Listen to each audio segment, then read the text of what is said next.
Capítulo 10. Estabelecendo um sentimento de permissividade.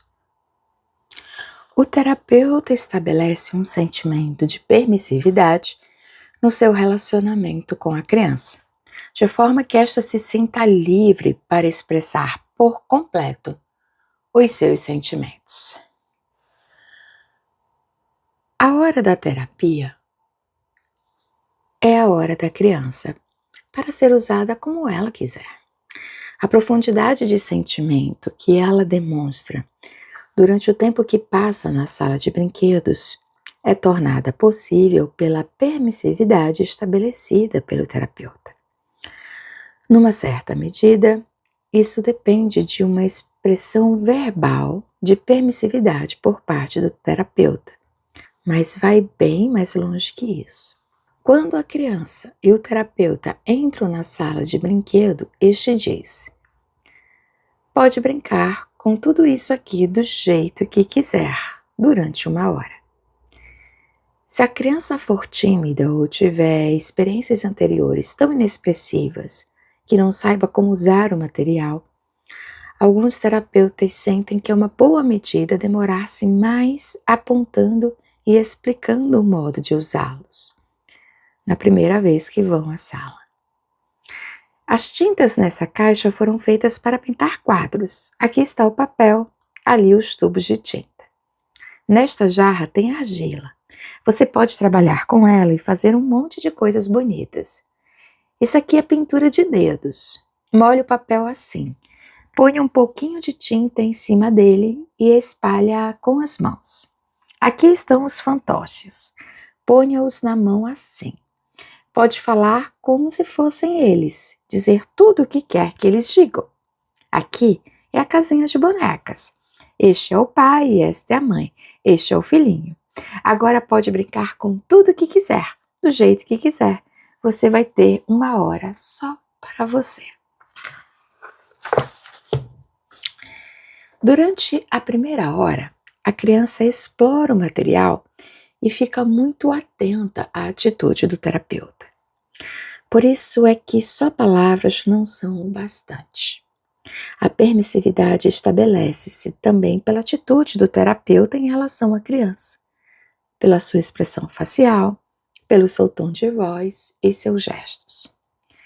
Se a criança deliberadamente derrama água no chão e o terapeuta logo a enxuga, isso suprime, numa certa medida, a expressão oral de permissividade. Se o terapeuta, pensando que os problemas da criança provêm de relacionamento familiar, empurra-lhe a casinha de bonecas, dizendo: está vendo a família de bonecas? Não quer brincar com ela?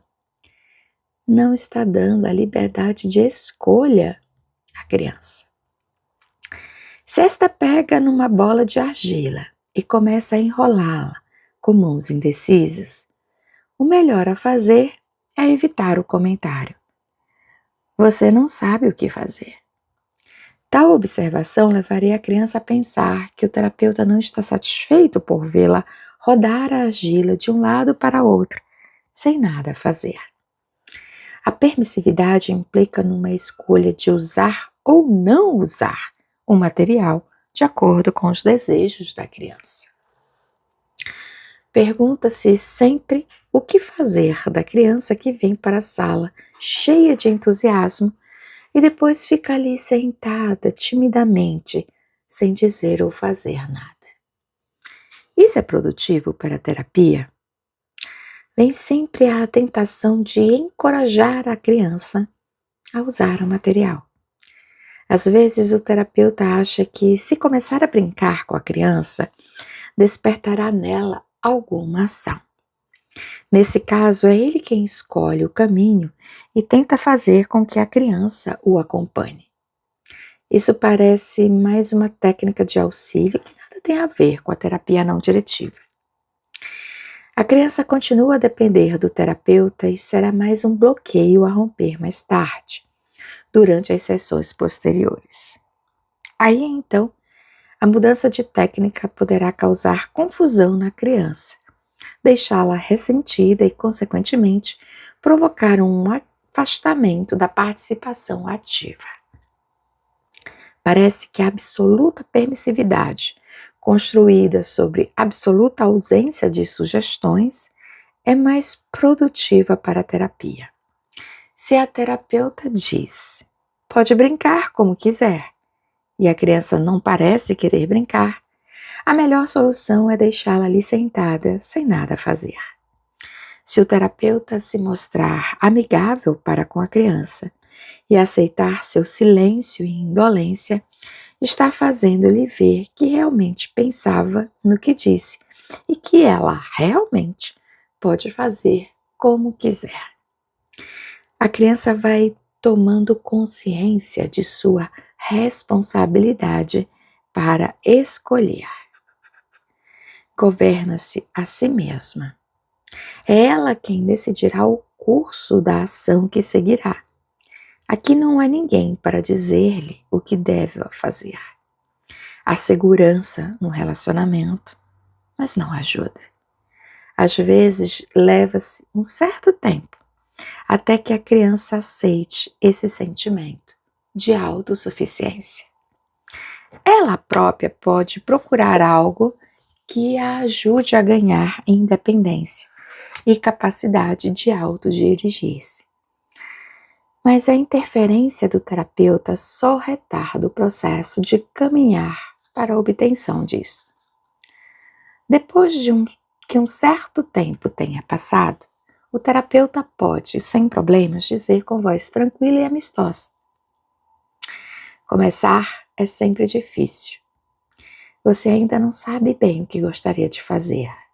Ou talvez queira só ficar sentadinho aqui, sem fazer nada. A criança resmunga uma resposta. Pode ser até que diga sim ou continue sentada em silêncio. Para o terapeuta é mais válido que ele fique ali sentado com a criança durante toda a hora e demonstre sinceridade nas suas palavras. Pode brincar ou não brincar, como quiser, do que tentar dirigir o uso que a criança fará de sua hora de terapia. Desde a sessão inicial, o terapeuta torna claro para a criança que respeita sua capacidade de tomar suas próprias decisões e mantém firme este princípio. Às vezes, esse é o período de teste por parte da criança. No princípio, elas encaram ceticamente essa atitude permissiva, testam-na. A criança que fica sentada sem nada dizer pode estar testando o terapeuta para ver se ele realmente tenciona fazer o que lhe disse. Uma vez mais, essa indolência pode ser uma resistência passiva contra a mudança que alguém parece querer lhe impor. A criança resiste a todos esses esforços para mudá-la. Se a falta de participação durante a hora de terapia exprime seu ressentimento contra as pressões exteriores, é melhor permitir-lhe que mostre esse ressentimento daquela maneira. A permissividade no relacionamento vai bem além do contato inicial. Continua em todos os encontros com a criança.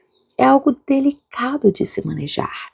Requer do terapeuta uma constante atenção para que se mantenha numa atmosfera permissiva. Há muitas coisas que podem perturbar o sentimento de permissividade, às vezes sem que o terapeuta tenha a menor intenção de fazê-lo. Não se deve tentar guiar de forma alguma a conversa ou atos da criança. Isso quer dizer que nenhuma pergunta tensionando esquadrinhar sua vida íntima deve lhe ser feita. Por exemplo, May, de 5 anos de idade, que foi trazida à clínica por causa de uma experiência traumatizante no hospital, está brincando com a família de bonecas. Pega na bonequinha, deita em seu carrinho de bebê e empurra pelo assoalho. A terapeuta, pensando captar a experiência crucial, pergunta: a menininha está indo para o hospital? Está, diz a criança. Está com medo? Está. E o que acontece? Aí, a criança vira-lhe as costas, vai para a janela e pergunta: ainda falta muito tempo? A hora ainda não acabou? É assim que ela afasta a pergunta indiscreta. A criança ainda não está pronta para explorar a experiência que, para ela, foi tão perturbadora. Não foi aceita como ela é. Não lhe permitiram abrir aquela porta no exato momento em que se sentisse com forças para enfrentar o que está por trás dela. O terapeuta deve estar atento aos sentimentos que a criança expressa. Raramente uma criança vai para a sala de brinquedos e demonstra de saída seus sentimentos mais profundos através do brinquedo. Primeiro, há um período de exploração, de teste, de tomada de contato. A criança deve confiar no terapeuta, se é com ele que dividirá seus sentimentos. Deve sentir-se segura bastante para poder trazer à luz tanto seus bons quanto maus sentimentos, e não ter medo de que esse adulto a reprove. Essa confiança no terapeuta baseia-se na maneira pela qual este aplica os princípios básicos. É importante que a criança não desenvolva sentimentos de culpa em consequência de seus contatos de ludoterapia. Encorajamento, aprovação e elogios são um tabu em uma sessão de ludoterapia não diretiva. Tais reações por parte do terapeuta têm uma tendência para influenciar no tipo de atividade ou para criar um sentimento de culpa, da mesma forma que a reprovação ou a crítica negativa. A atmosfera deve ser neutra. Quando uma criança entra na sala e começa a pintar, o terapeuta fica sentado observando. Toma notas. A criança diz: não sei pintar, que ruim. Talvez o desenho seja até muito bom. O terapeuta deveria dizer isto à criança? Ele talvez dissesse: você não acha seu quadro bonito, mas eu acho. O que ele pensa não tem importância. Suponhamos que ele diga: você não acha que pinta bem. E como resultado disso, a criança espalha tinta preta por cima do seu quadro. Quer isso dizer que ela ficou tão desencorajada que sujou-o todo de preto? Ou está sentida com o terapeuta por não ter apreciado a sua obra de arte como devia? Ou é uma reação da criança contra a sua falta de aceitação? Se o terapeuta acompanhar a criança, conseguirá que ela revele seus verdadeiros sentimentos de maneira reconhecível. O que não deve é opor-se à sua frente ou tentar ler na situação algo que nela não existe. O grau de permissividade que faz com que a terapia seja realmente bem-sucedida é diretamente proporcional à aceitação da criança. Quando esta se sente tão firmemente aceita pelo terapeuta, a ponto de poder bater na boneca mãe, ou enterrar o bebê na areia, ou deitar-se no chão e tomar mamadeira, embora já tenha 9 ou 10 anos, quando ela pode fazer tudo isso sem um sentimento de culpa ou de ridículo, é aí que o terapeuta conseguiu fazê-la sentir sua permissividade. A criança está livre para exprimir seus sentimentos, dar vazão a esses impulsos, mas agressivos e destruidores. Grita, urra, espalha areia pela sala toda, joga água no chão. Libertando-se de suas tensões, torna-se emocionalmente relaxada. É assim que são estabelecidos alicerces para um comportamento construtivo. Ela se livrou de seus antigos sentimentos, está pronta para experimentar os novos. A experiência traz à criança uma visão interior de seu comportamento. Ela se entende melhor, ganha confiança em si mesma, é capaz de resolver seus próprios problemas. Sabe, pela experiência que pode construir as coisas por si. Aplicação na terapia de grupo. A experiência de grupo parece acelerar o sentimento de permissividade da criança. Cada criança obtém do grupo um sentimento de segurança.